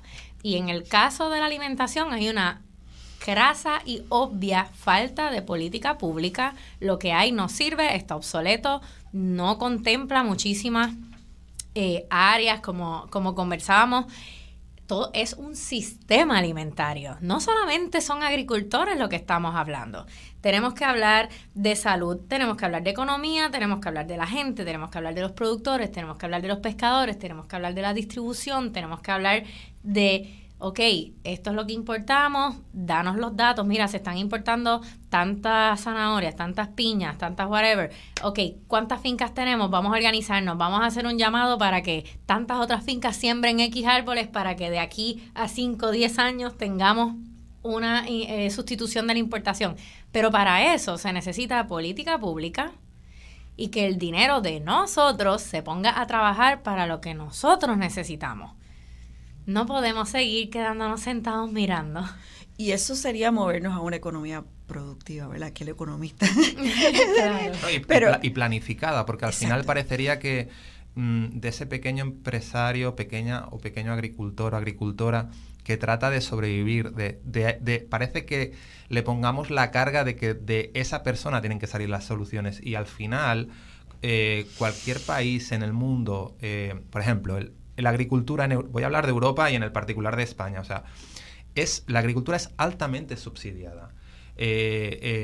Y especialmente, por ejemplo, de la parte más de Valencia hacia abajo de España se quería hacer, y se ha hecho, y se hizo, la huerta de Europa a través de políticas altamente subsidiadas y de proteger lo que es tuyo. Es decir, en las importaciones de determinados alimentos va a haber un impuesto altísimo para evitar que ese alimento se produzca en tu... Y eso se hace en los Estados Unidos y se hace en la mayoría de las economías del mundo. Entonces, cuando tú tomas la decisión de política económica, por ejemplo, de flexibilizar la entrada de alimentos, porque tu único objetivo es tener la mayoría de productos posibles disponibles al menor precio, eso tiene un costo. Claro. Y el costo es la incapacidad de producir, que te afecta a niveles de seguridad alimentaria, o soberanía alimentaria, y de un sinfín de entramados de los que estamos hablando hoy. Entonces,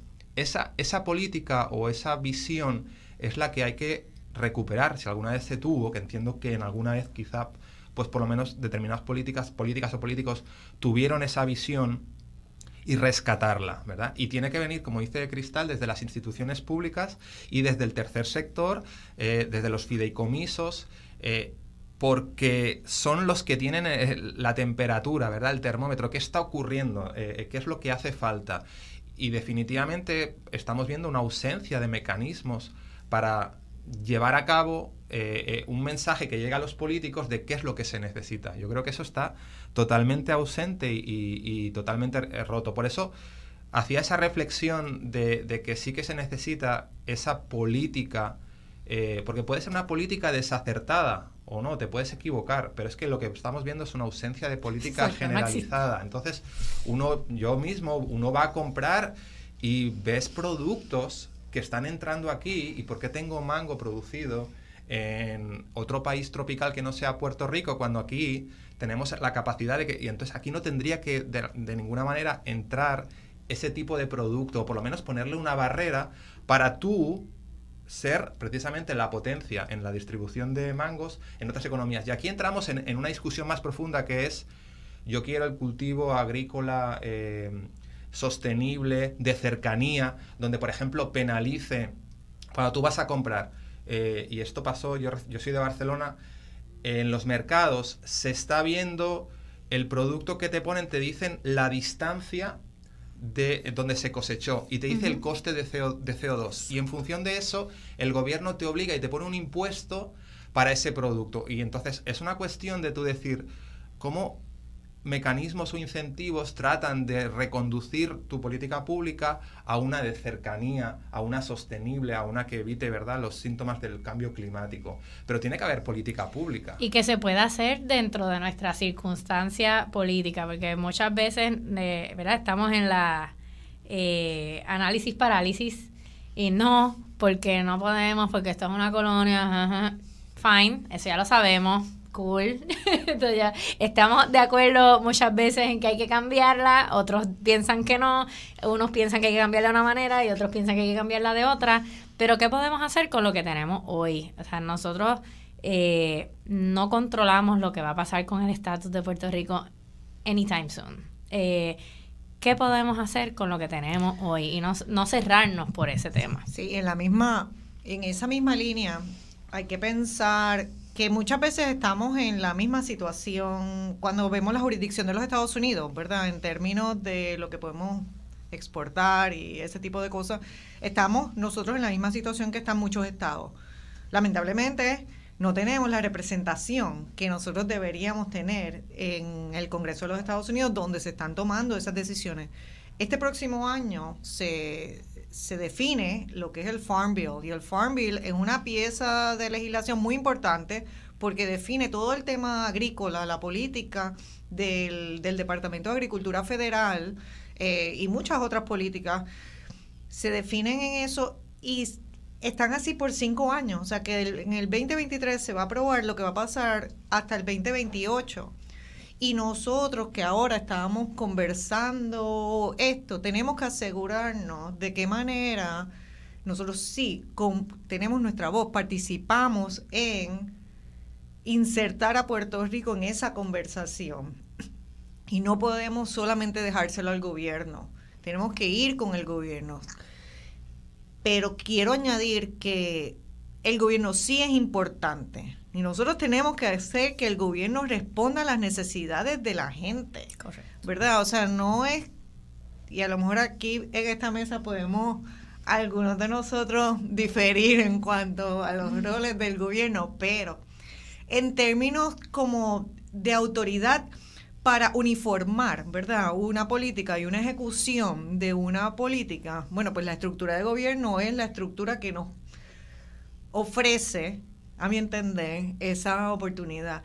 Pero nosotros no podemos permitir que el gobierno se desentienda de una cosa que le corresponde. Y yo creo que precisamente ese es uno de los señalamientos que hace el documental, y a mí me gustaría que Juanma hablara un poquito de lo que es esa historia de Stephanie, de Alfredo, de Ian, porque a mí, una de las cosas que a mí me inspiró cuando los conocí a ellos, a María Olga y a Juanma, y los junto, porque para mí ellos siempre han sido complemento uno del otro, y yo creo que se potencia uno al otro, ¿no? Se añade, se suma. Y yo recuerdo muy bien, alguien a mí, bueno, fue Elsa Tío, a mí me sugirió, oye, tú deberías ver esto que están haciendo estos jóvenes con el tema de la agricultura en Puerto Rico. Y digo el tema de los jóvenes porque aquí en esta mesa todos ustedes son la mitad de mi edad. Así que todos son jóvenes y a mí eso me inspira muchísimo, el pensar que hay gente que está muy, muy joven, ¿verdad?, que están emprendiendo a utilizar nuestra tierra y a cambiar los paradigmas de cómo nosotros debemos de gobernarnos, ¿no? Y como decía Cristal, nosotros somos parte del gobierno. El gobierno está ahí para actuar en función del bienestar común, como también decía Mariola. Pero yo recuerdo muy bien que yo empecé a ver algunos de los videos, pero el primer video que yo vi fue el que me capturó a mí. Y era de casualidad, creo que ustedes tenían una página web que tenía así como unos bloquecitos, y entonces yo cogí uno, que era la finca El Guajonal, ¿era? ¿Qué se llama? En Yabucoa. Y a mí me impactó ver un joven, lo articulado que era ese joven en cuanto, lo versado que era en cuanto a las propiedades de lo que él estaba sembrando, en la descripción. O sea, era increíble la manera, su comunicación. Yo soy loca con los perros, entonces también, pues eso de verlo con su perro, ¿verdad? Esa compañía de él, su finca y su perro también a mí me pareció, bueno, es que una persona muy sensible, ¿no? Que después al final cogiera su tabla de surfing y se metiera a surfear en la playa. Entonces, yo te voy a decir, eso como para mí cerró la cosa, porque tenemos que ser así, polifacéticos, tenemos que poder navegar en distintas frecuencias. Y después, entonces, al final todavía, cuando está pasando los créditos, él está con una flauta. O sea, a mí eso me cautivó. Pero me di cuenta que eso no se da en el vacío, ¿verdad? Que había una persona detrás de ese lente, de esa dirección, de relatar esa historia. Y entonces así es que yo los conozco a ustedes. Y yo creo que ahora también ustedes han tenido la posibilidad de hacer otro relato, ¿no? De qué manera ustedes llevan a la pantalla grande del cine la historia de Stephanie, de Alfredo. O sea, no es la historia, sino es un pedacito, no es una conversación. Y de qué manera esa pieza puede convertirse en que se abre una puerta para conversar en Puerto Rico sobre las cosas que tenemos que conversar y que al final pues todos podamos. Así que nada, lo que quería, uso eso como pie para darle el micrófono a Juanma, a ver si me habla también un poco, ¿no? Desde la perspectiva ya del cineasta, ¿no? De la persona que lo concibe, cómo, y entonces todo ese proceso que yo sé que fue largo. Fue largo. Realmente, ¿verdad? Aunque en el documental dice que yo dirigí y yo edité, aunque esa parte sí yo edité, pero es una realización de María Olga y mía, ¿no? O sea, la parte conceptual siempre hemos estado trabajando juntos en la última década. En muchas cosas. Han cosechado hasta un jovencito que anda por ahí. Hasta un jovencito de 8 años que es el hermano mayor del documental Serán las dueñas de la tierra, porque nos tardamos 7 años en terminar ese documental, sí, un año menor que Lucas. El documental, cuando empezamos a hacer el documental, nosotros teníamos otro documental en mente. Nosotros queríamos hacer algo sobre el sistema agroalimentario en todos sus niveles, facetas. Queríamos hablar sobre los acuíferos del sur, queríamos hablar sobre las importadoras, sobre la crisis económica que estaba, ¿verdad? Ocurriendo, que todavía estamos, ¿verdad?, enfrentando, no solo en Puerto Rico, pero en muchos lugares o en todo el mundo. Grabamos a Stiglitz. Cuando lo trajeron aquí a Puerto Rico. Todas las marchas. Nosotros teníamos otro documental en mente, pero mientras hacíamos ese otro documental, nosotros teníamos a 3 personajes que iban a entrelazar ese otro documental, ¿no? Que era Stephanie Rodríguez Ocasio y Jan Pagan Roy, y que también fueron parte de esa primera... Que son parte de Agroecología en Puerto Rico y Cosecha Hoy. Y Jan Pagan me conoció a nosotros porque yo hice un documental antes de... que no se relacionan ustedes dos, los apellidos. Casi primos, pero no somos familia de tenernos mucho cariño y respeto. En Puerto Rico todo el mundo es primo. Exacto. Entonces, yo hice un documental corto que se llamaba Cosechando... sembrando lo que no se puede... Cosechando lo que no se puede sembrar. Cosechando lo que no se puede sembrar. Que es un pequeño documental siguiendo a don Luis Soto, agricultor, que también trabaja en la industria lechera, que producía papas. O sea, cosechaba, sembraba papas y cosechaba libras de papas, además de tener plantas medicinales. Y Jan Pagan ve ese video, se comunica conmigo porque quiere conocer a don Luis Soto, y ahí empezó nuestra relación de colaboración. Alfredo Aponte nos conoce por el trabajo que hemos estado haciendo documentando los videos, y a través de Jan Pagan y Stephanie Rodríguez Ocasio. Fue una sugerencia de Dalma Cartagena, que también participó en Cosecha Hoy, que es una maestra del sistema de educación público, una maestra de agricultura, porque, ¿verdad?, como dice Stephanie, que es una joya del sistema de educación pública, que aquí hay un programa de educación pública que lleva casi 100 años.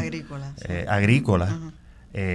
Donde en la escuela elemental, intermedia o escuela superior hay un maestro agrónomo, alguien que estudió en Mayagüez, que se certifica como maestro y les enseña a los estudiantes. Extensión agrícola, ¿cómo se llama?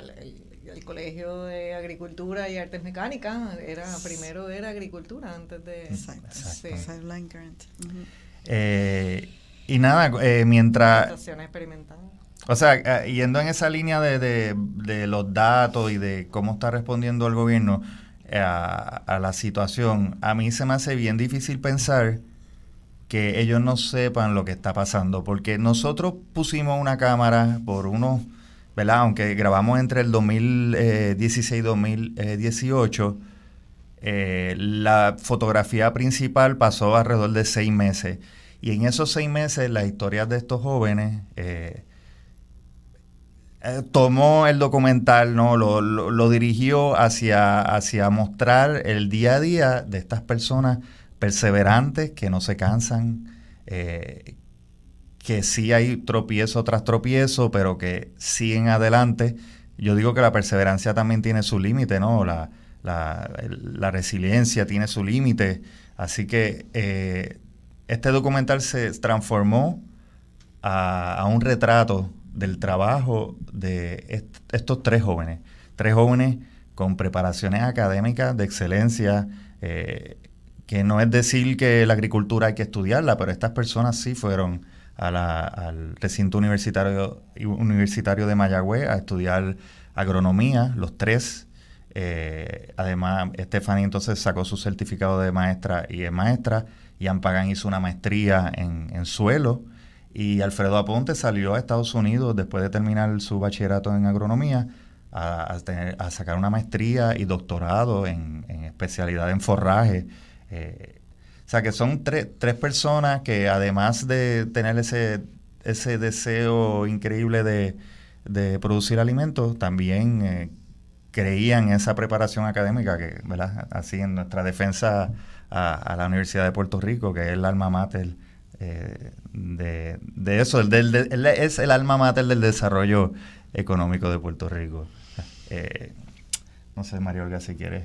Sí, bueno, nada, yo creo que estamos en un momento, o sea, a nivel planetario y a nivel, ¿verdad?, de archipiélago, en el que todas estas tensiones de las que hablaba Cristal, para mí, que llegan a su punto límite, porque la Tierra, el planeta, nos está diciendo que estamos en el punto límite. Y yo creo que es un momento de gran potencial para una valentía, ¿verdad?, de la gente que vemos ese punto límite y reconocemos que, para mí, ¿verdad?, se acabó el tiempo de plantearnos que una cosa va primero que la otra o que una es la más importante, pues estamos hablando de un sistema bien complejos que tienen que girar ya. O sea, si lo ubicamos en la crisis climática, tenemos esta década para tomar acciones transformadoras, porque si no, pues...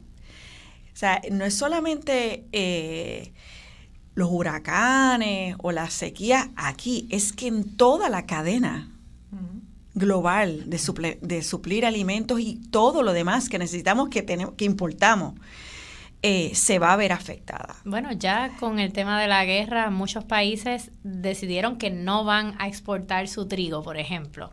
Y bueno, de eso se hace la mitad de lo que comemos. Exacto, eso ya está pasando. La gente no lo reconoce porque piensa que es como una cosa puntual. O sea, cuando se acabe la guerra, pues todo vuelve a la normalidad. Cuando pase el huracán y vuelve... Sí. No, pero es que la normalidad ha cambiado.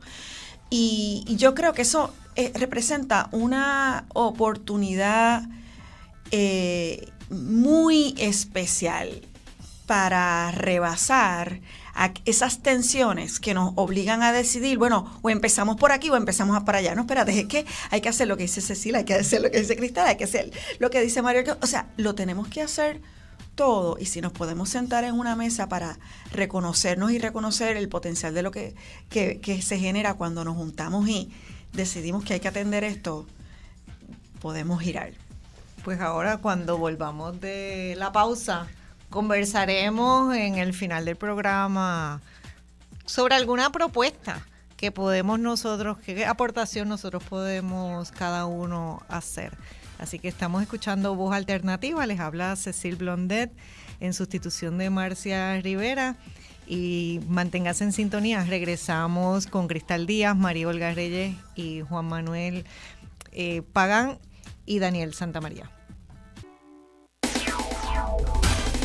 Ya estamos de regreso al análisis de los temas que te interesan. Escuchas Voz Alternativa por Radio Isla 1320.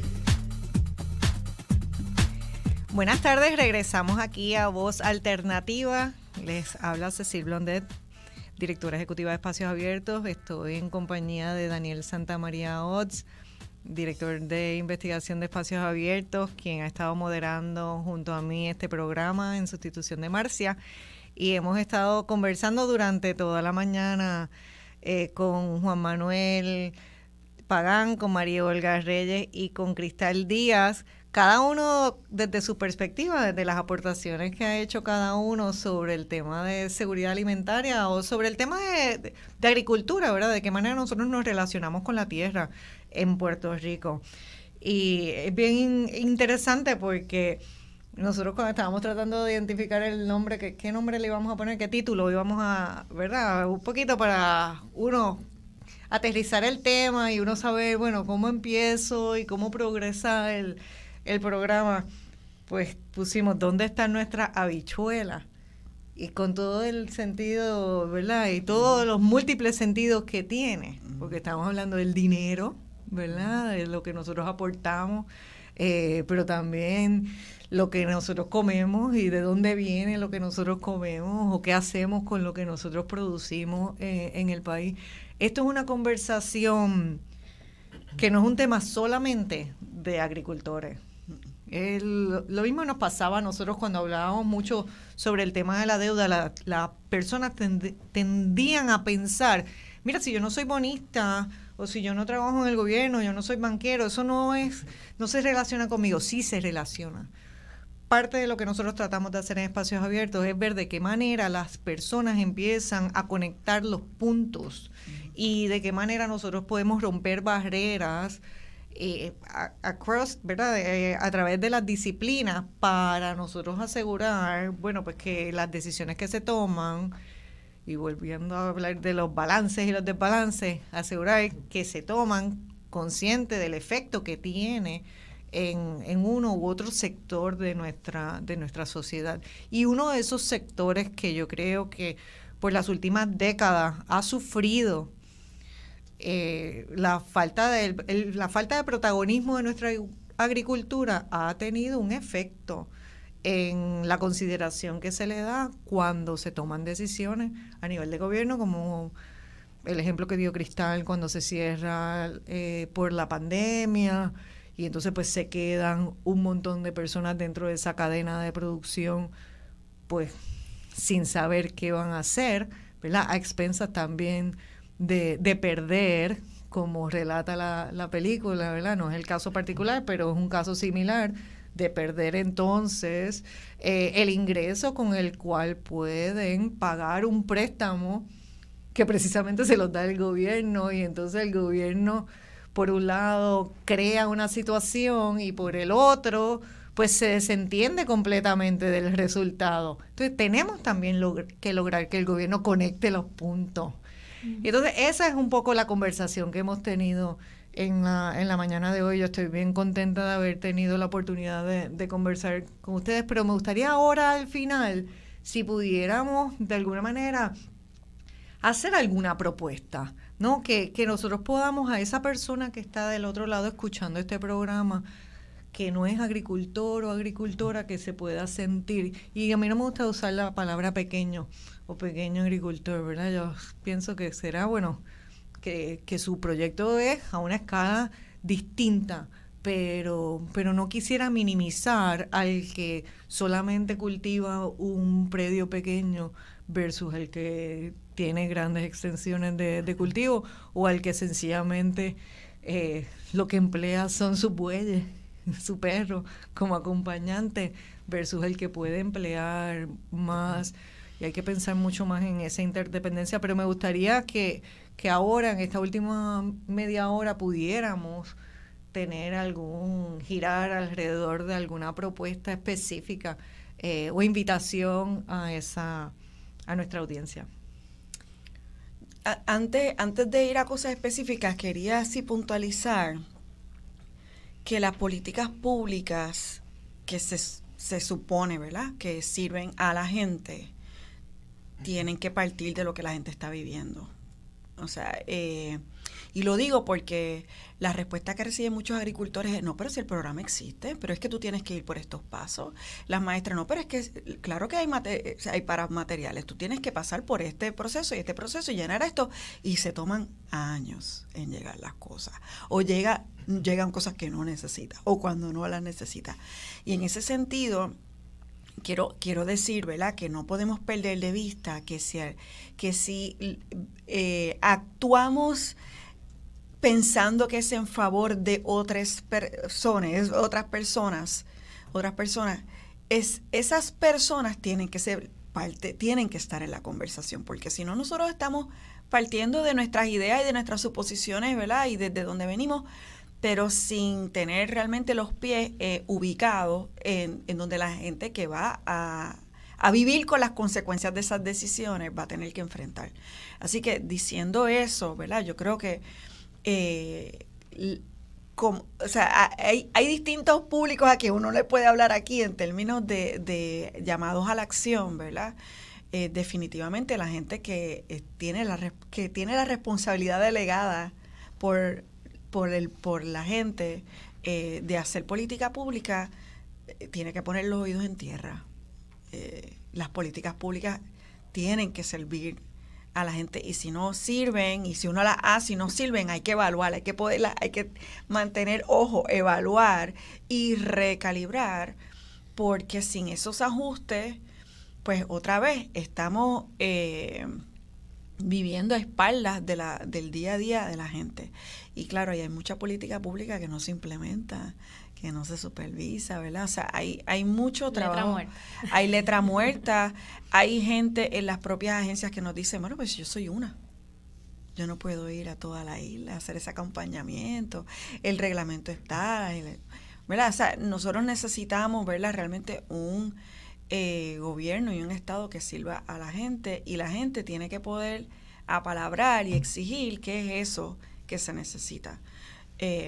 Eso, ¿verdad?, para decirlo en términos generales, porque yo creo que cada persona, cada comunidad, cada espacio está viviendo ese descalabro de distintas maneras, y tiene espacios de poder distintos también. Así que eso como un punto general. Agarrando tu punto de acceso, varias propuestas desde ahí e invitaciones, ¿no? Cuando hablamos de acceso, hay distintos tipos de accesos que tienen que incluir esa política pública, desde acceso a datos, desde acceso a la tierra, desde acceso a las herramientas necesarias para poder hacerlo, como también desde el punto de vista del consumidor, el acceso a poder adquirir esos alimentos frescos. Y partiendo desde el punto de que no... muchas veces se dice que estamos en el mismo barco. No, estamos en el mismo mar, en distintos barcos. Hay gente que está en la lancha, otros están en el bote, otros están en una yola, pero estamos todos en el mismo mar. Entonces, como también le damos acceso a todos, incluyendo un ejemplo que uso mucho es el de los usuarios de la tarjeta familia. Casi la mitad de la población de Puerto Rico tiene acceso a un montón de cosas que no son alimentos, que los pueden comprar como si fueran alimentos, más sin embargo, le ponemos bien difícil el acceso a consumir producto local, porque solamente le ofrecemos los mercados familiares que ocurren cada cierto tiempo en distintos pueblos. No todo el mundo tiene carro para llegar al mercado familiar, y fuera de eso, solamente entonces en los supermercados, que lo que más ponen en sus góndolas son productos importados, le siguen cerrando, ¿verdad?, ese acceso a alimento local. Necesitamos que los distintos mercados agrícolas que se promueven desde los sin fines de lucro, desde los entes privados, incluso desde Produce, nos encantaría poder aceptar la tarjeta de familia, pero necesitamos acceso, necesitamos la autorización. Así que acceso desde ese punto de vista de los distintos componentes de nuestra sociedad, porque al final yo creo que a todos nos conviene que tengamos una sociedad con acceso justo a alimentos, que al final del día va a terminar en una sociedad más saludable, con menos problemas de muchos distintos tipos. Entonces, no veo cómo esta propuesta puede ser mala, a menos que tú tengas unos intereses particulares y que te convenga el status quo. Fuera de eso, tenemos todo un mundo de oportunidades allá afuera para arreglar esto, escuchando a la gente como bien María Olga propone. Y desde esa perspectiva de acceso y reconociendo que no todo el mundo tiene los mismos accesos ni una serie de privilegios, la invitación es que si está en las manos del consumidor el poder hacer, aunque sea una cosa que puedas cambiar hoy. De hecho, hay propuestas que dicen, trata de que 20 cosas que están en tu nevera sean de Puerto Rico. 20 nada más que estén allí. Cuéntala. Hoy es domingo. Vete a la cena y a tu nevera y ponte a ver qué se produce en Puerto Rico de ahí. Y si no llegas a esas 20 o 25, pues proponte que la próxima vez que vayas a hacer tu compra, vas a hacer ese esfuerzo por cambiar algunas. Y si aún así sientes que eso no es suficiente, pues la invitación es a que sea todavía más. Esta cuestión de acceso también es acceso al tiempo a cocinar. Esta carrera de que el tiempo es dinero y que y comer, como dice Ian Pagan alguna vez en sus redes, dijo que la gente deja comer como las horas, ¿no? Cuando tienen tiempo, pues yo cocino. Pasó mucho en la pandemia, la gente estaba toda loca compartiendo sus fotos y sus platos, eran los más chefs del mundo porque finalmente tenían tiempo. Entonces, yo estoy consciente de que el tema de la alimentación es bien complejo y toca muchas distintas industrias o facetas, debo decir, de la vida, incluyendo el tiempo que tengo para entonces cocinar esos alimentos, porque mucha gente compra cosas congeladas y hechas y prehechas simplemente por conveniencia. Entonces, no podemos dejar el tema de conveniencia fuera de la conversación porque es el mundo en el que estamos viviendo. Y precisamente lo que tocaba de la tarjeta de familia y los mercados familiares es un asunto de conveniencia. O sea, ya el internet está aquí, vino para quedarse.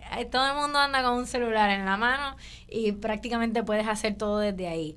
Entonces, vamos a tratar de mejorar nuestra salud, nuestra alimentación, nuestra seguridad alimentaria dentro de que sea conveniente para toda la sociedad y no para unos pocos. Y cómo entonces, mira, pues si lo que la gente quiere son cosas preparadas o whatever, pues vamos a facilitar cocinas comerciales que usen producto local para que entonces hagan que si los majaditos, que si las lasañas, que si todo lo que tú quieras, pero vamos entonces a promover cosas que sean nutritivas, saludables, desde el uso del producto local. Uno va a muchos proyectos de esta naturaleza, de meal preps, whatever, y uno ve allí tiendas de nombres particulares, todos los productos son de esos lugares. Entonces, esos son economías que se fueron del país, ya ese dinero se fue. Y por otro lado, tienes entonces el área de los restaurantes o de turismo, mayormente turismo, ¿no? Que hay unos incentivos, que recordamos que los incentivos los pagamos nosotros con nuestro dinero, porque no salen de la nada, salen de nuestras planillas, salen de nuestro presupuesto de país. Y entonces, esos incentivos a favor de quienes están, Pues, por ejemplo, si un crucero se para, que ahora estamos hablando de los cruceros esta semana, un crucero se para allí y le dimos un montón de incentivos, que bueno, se bajó un montón de gente y compraron cositas en San Juan, pero las cositas que compraron se hicieron en Puerto Rico o se hicieron en China. Y ese crucero lo obligamos, aunque sea, mira, te voy a dar este incentivo, pero cómprame piñas y melones que se están produciendo en Puerto Rico para el resto de tu viaje. O sea, vamos a intercambiar esos incentivos por cosas que actually le hacen bien al país, no incentivos que benefician muy muy por encimita. Bueno, es que no sabemos precisamente. El problema mayor que tenemos con los incentivos, ¿verdad? Que ha sido una de las piezas que nosotros llevamos abogando desde el 2017. Es que no tenemos suficiente información para poder determinar si el incentivo funciona o si logra el resultado para el cual fue aprobado. Y al final, bueno, es escandalosa la cantidad de gastos fiscales que tiene Puerto Rico. Son casi 24,000 millones anuales que nosotros damos en gastos fiscales cuando tenemos un presupuesto del Fondo General que es la mitad de eso. Así que cuando nosotros nos comparamos con otras jurisdicciones, y aquí me estoy metiendo en tema de Dani, que fue el autor del informe, ¿no?, que está disponible en la página nuestra de internet, de espacioabiertos.org, somos el país casi a nivel mundial que más, o sea, estamos en el tope, ¿no?, de las jurisdicciones. Y entonces, el tema no es si hemos sobrevivido así, Santi, bueno, ok, pero entonces imagínate lo que podríamos hacer precisamente si nosotros decidimos que vamos a invertir 24,000 millones anuales en incentivar el desarrollo de ¿qué en Puerto Rico? ¿Verdad? Entonces, esas son las contestaciones que nosotros no vemos, esa es la conversación que no se está dando.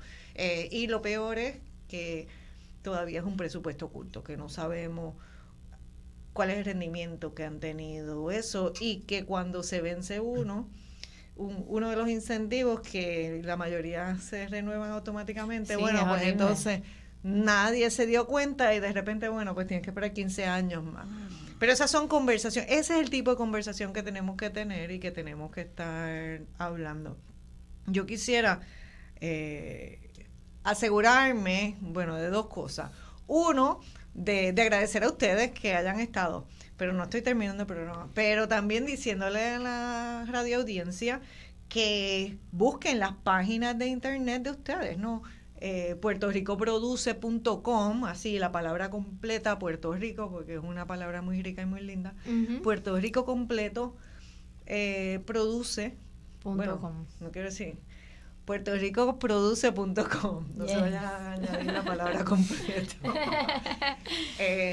Y entonces ellos sí abrevian en su logo PRDUCE, ¿no? Produce, destacando el PR de Puerto Rico. Y en el caso del fideicomiso de Tierras Comunitarias para la Agricultura Sostenible, pueden buscar la página que es fideicomisoagrícola.org.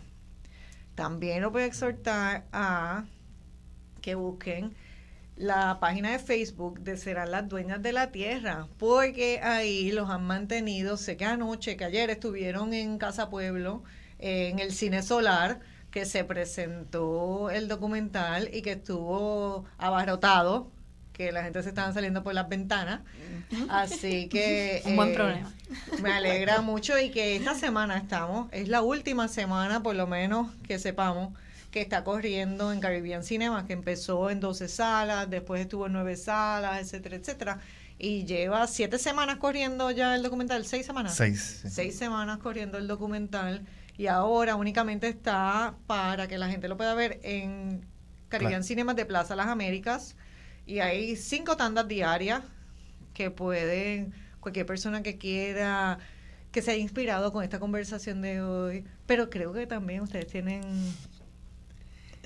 hoy tenemos una invitación, gracias a Espacio Abierto,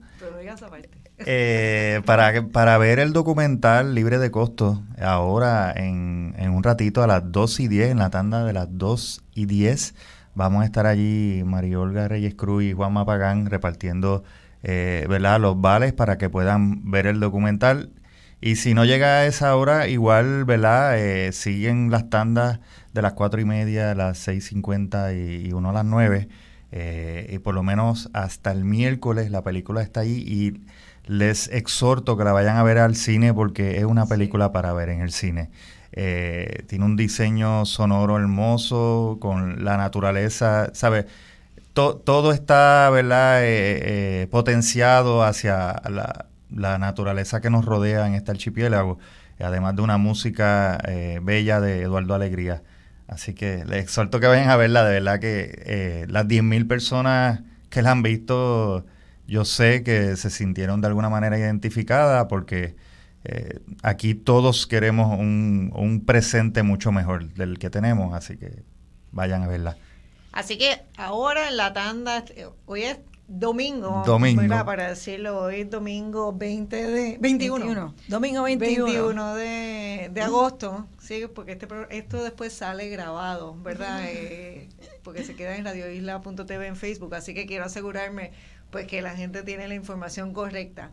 Así que el domingo 21, hoy en la tanda de las 2:10 de la tarde, aquellas personas que lleguen hasta el cine de Plaza Las Américas, los primeros que lleguen, bueno, pues serán los primeros que entren, pero y la sala acomoda unas 60, 70 personas, así que esas personas que lleguen allá pueden acercarse a la boletería, donde van a estar estos dos seres extraordinarios que han producido este proyecto, y ellos le van a entregar una hoja, que es un vale, que es el que uno utiliza en la boletería a cambio de del boleto con el asiento, porque ustedes saben que ahora estamos en este país, ahora se escogen los asientos cuando uno va al cine. Eso yo lo vi, wow, cuando yo estaba en intercambio en Europa hace 1000 años.